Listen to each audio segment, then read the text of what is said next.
जय श्री राम। कृष्णा देवी जी भगवत नाम की महिमा को बहुत सरल शब्दों में उदाहरण सहित समझाती हैं। परमपिता परमात्मा की कृपा का फल है व्यक्ति को ईश्वर चिंतन का अवसर प्राप्त हुआ है।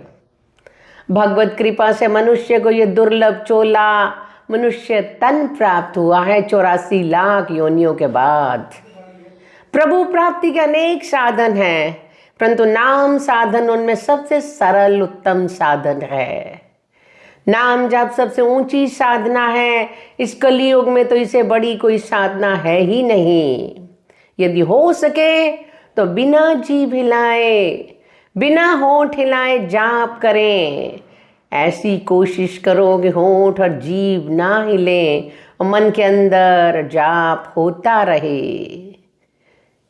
यदि आप नाम जपना शुरू कर दें तो नाम स्वयं गुरु बनकर आपके दिल में बैठकर आपको ये बताएगा कि आप नाम कैसे जपो। इस ढंग से नाम का जाप करो, ये स्वयं तुमको अंदर से प्रेरणा देता रहेगा।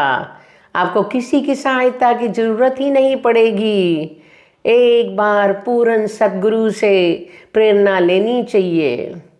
नाम स्मरण में लगन लग जाने पर फिर तो अपने आप जाप की विधियां मालूम पड़ती रहती हैं, भीतर से ही प्रेरणा होती रहती है। आप अनुभव करिए, मेरे सारे शरीर में राम राम लिखा है, जैसे हनुमान जी की मूरत में हमें दिखाई देता है। जहाँ देखो राम ही राम।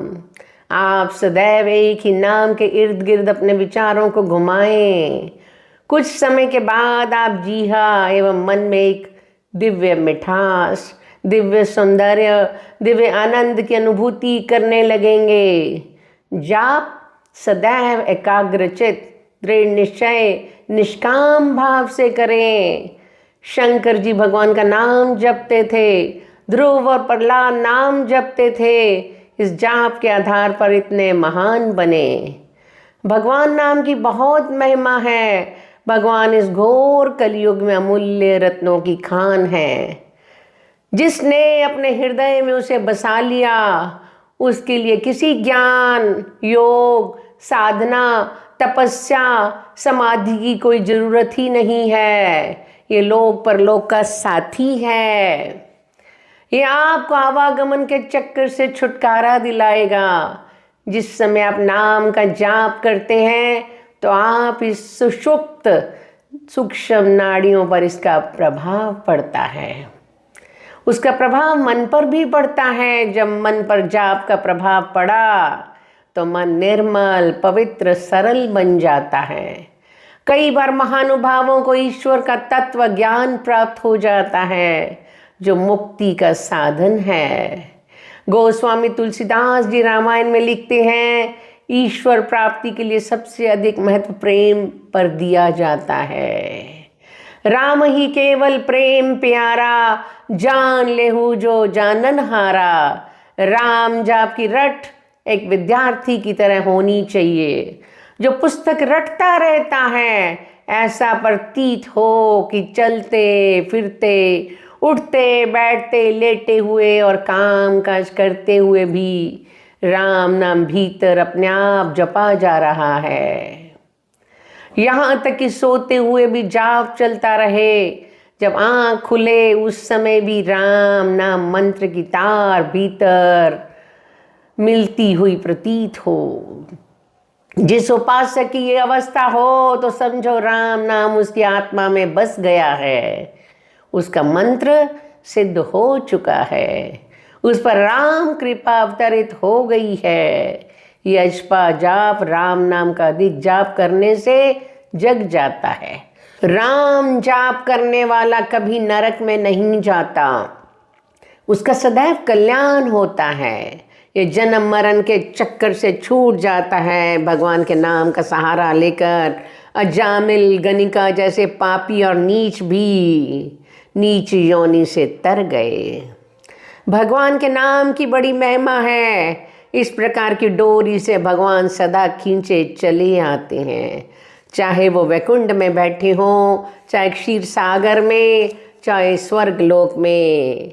जब भक्त उन्हें एक लगन से, दृढ़ता से, निष्ठा से प्रभु का नाम जपता है तो प्रेम की डोरी से भगवान के चरण बंधे होने के कारण स्वयं खींचे चले आते हैं। जैसा तुम चाहोगे वैसा ही व्यवहार भगवान तुम्हारे साथ करेंगे। भगवान भक्त की आवाज़ के अधीन होते हैं।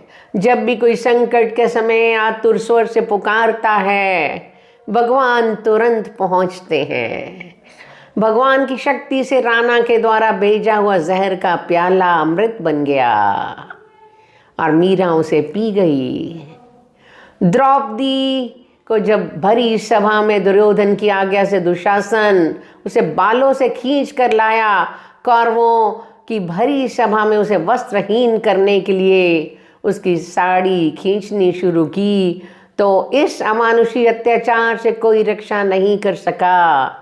तो द्रौपदी आतुर स्वर से भगवान का चिंतन करने लगी और प्रभु तुरंत पहुंचकर उसकी साड़ी इतनी लंबी कर देते हैं कि पापी दुशासन खींचते खींचते हार जाता है और वहाँ साड़ियों के ढेर लग जाते हैं। जब भी किसी पर कोई मुसीबत आए तो संसारिक आश्रयों की बजाय उस परम पिता परमात्मा का आसरा लो। गजराज अनेक हाथियों और हथनियों के सहित त्रिकूट पर्वत पर रहता था। एक दिन बहुत गर्मी का दिन था। हाथियों का ये समूह, जिसका सरदार गजराज था, वरुण देव के बाग में गया। उस बाग में सुंदर सरोवर था। हाथियों ने शीतल जल से अपनी प्यास बुझाई, अपनी सूंडों में जल भरकर एक दूसरे पर फेंकने लगे। कुछ देर तक यही क्रीड़ा चलती रही। उसी सरोवर में एक अति बलवान ग्रह रहता था। अपने आवास में इस प्रकार हलचल देखकर ग्रह बाहर निकला और संयोगवश गजराज का पांव उसके मुंह में आ गया। ग्रह उसे खींचता हुआ जल के अंदर ले गया। काफी समय तक दोनों में संघर्ष चलता रहा। गजराज पूर्व जन्म में विष्णु भक्त और पुण्यवान पुरुष था। गजराज डूबने लगा और अपने को असहाय पाया। इस संकट की घड़ी में उसने अपने इष्ट देव विष्णु जी के चरणों में अपने आप को बचाने की प्रार्थना की। उसकी आतुर पुकार को सुनकर भगवान विष्णु वहां प्रकट होकर अपने सुदर्शन चक्र से ग्रह को मारकर गजराज को छुड़ाते हैं और अभयदान देते हैं। ये योनि उसे शाप से मिली थी। तुलसीदास जी कहते हैं, मनुष्य जन्म अति सौभाग्य और जन्म जन्मांतरों के शुभ संस्कारों से प्राप्त होता है। इस तन को प्राप्त करने के लिए देवी देवता भी सदैव इच्छा करते हैं, क्योंकि ये मोक्ष प्राप्त करने के लिए साधन का धाम है। धूपरलाप की भांति पूर्ण भक्ति द्वारा यहाँ पहुंचा जा सकता है। ये मुक्ति का दरवाज़ा है। जीव को परमात्मा ने बुद्धि, स्मरण शक्ति और ऐसे गुण का मालिक बना दिया है जो किसी योनि में नहीं मिल सकते।